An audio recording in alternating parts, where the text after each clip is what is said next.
Hey guys, so I ended up rushing and getting that other circuit finished up without filming it. I needed it for something else. Now I've built another one up to this stage here, I think is where I left off in that last video, part 2. So now this is part 3. So what I'm going to do here is your Hall effect is 137.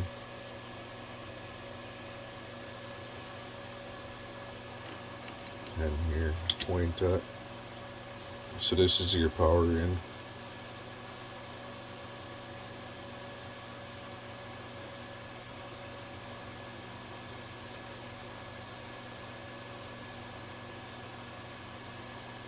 This isn't going to go here.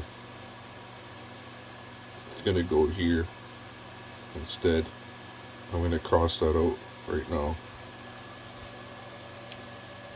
That's a no-no. Put it right here.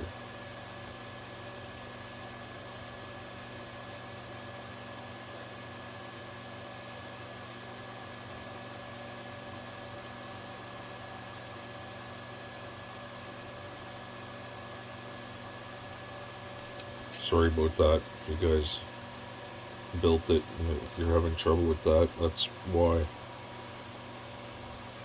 I just realized it's like that. It doesn't go there. You want full power from your digital out going through the Hall effect, and then after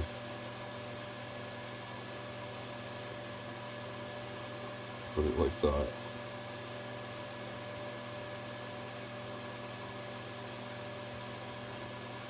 This is your ground. Goes to ground. This is your digital signal out. Goes to your base.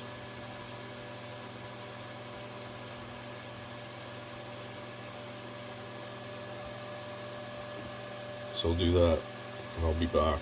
But first, as my Hall effect is right here.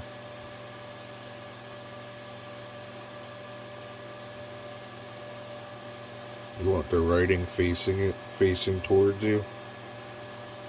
And the further most left pin is from your 555 digital signal out. You want it right there. To this one. I've got these 3 wires here. Sorry, it's pretty hard to see on the camera. Your center one's ground, and your last one is your digital out. I always put that as blue, red, black, and blue. So I'm gonna solder that together and heat shrink around the Hall effect. I've got some heat shrink right here, and I'll be back. Yeah, so I've got that done. So now I'm just going to hook it up to the circuit.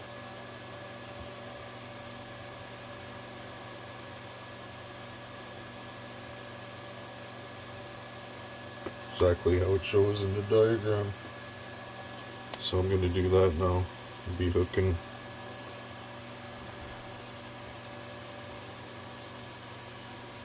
this one here to pin 3.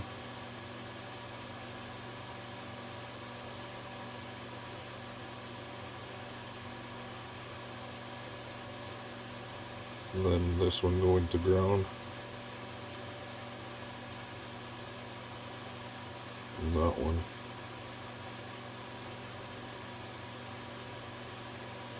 First I'm going to put in this resistor. Right here. And then I'll hook that one to that one. So I'm going to do all that right now and then I'll be back. That's a 2.2K resistor.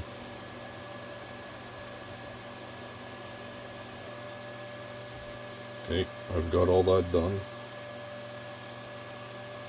And it's hooked up, like I said. Resistors in. Now I got one more resistor I'm going to put in. This one I made a little bit different. So I'm probably just going to use this one on the 12 volts. That's it. So I'm going to put this resistor in right here. Right from the positive in before it goes to the voltage regulator. I'm going to put this 360 ohm resistor in. So I'm going to do that now and I'll be back. And that goes right here on the board from your positive in to your input to the voltage regulator.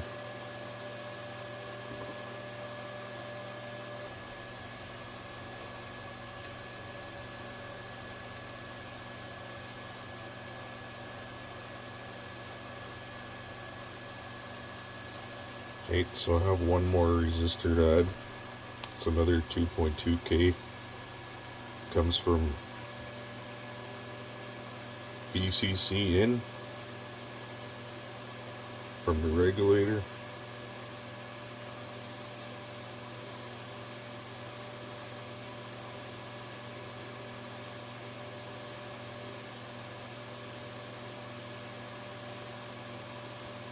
And it goes out here.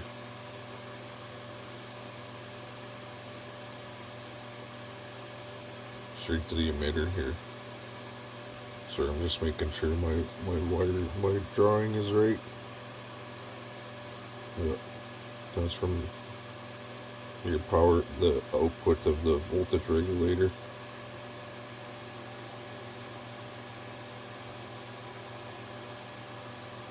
And that's it for that. To the emitter of the PNP. Hey guys, I've got it all done. So there's that resistor I just put in. And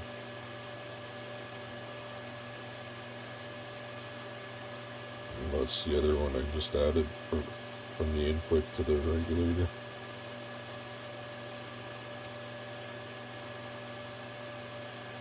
But I'm going to hook it up and get it ready for testing and I'll be back. If it doesn't work, then I know I did something wrong or forgot something. So I'll be back. Hey guys, so I got it hooked up here with the scope on it. It doesn't really show much of a wave or anything because it's just running this DC LED.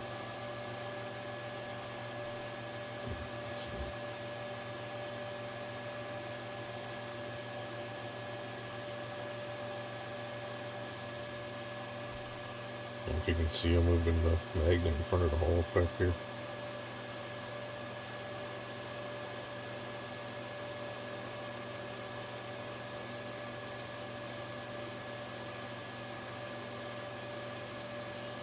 I'm waiting for my 100K pods to come in. So I've only got this one here as a 50K. On this side it's supposed to be 100. I'll just replace it when I get it. But it takes out a lot of the tunability without having that that pot. It's really important to have it if you want to have a really high tunability machine.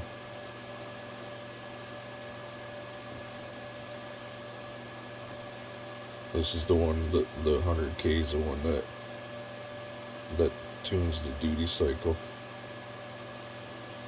Makes a bit of a difference, but not like it should.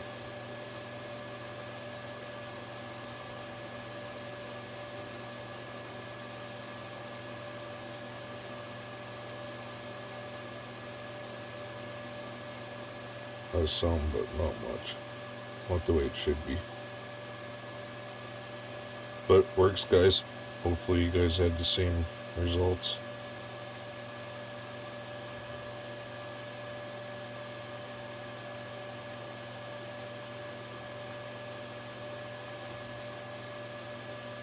If you are testing it, I like to just put like a 25 volt cap here. It will protect your FET. I don't like having anything on not on the output when I'm testing or using the circuit.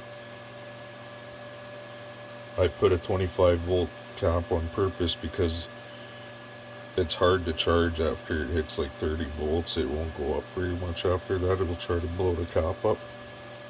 But with this small amount of power going in and such a low wattage LED, it won't hurt it. LEDs don't really give a back spike. But that's why I put it there. If you're using anything like a big inductor or something, you're going to want to have a higher value cap, and preferably a battery that you can charge, which is a higher voltage or equal to the input voltage.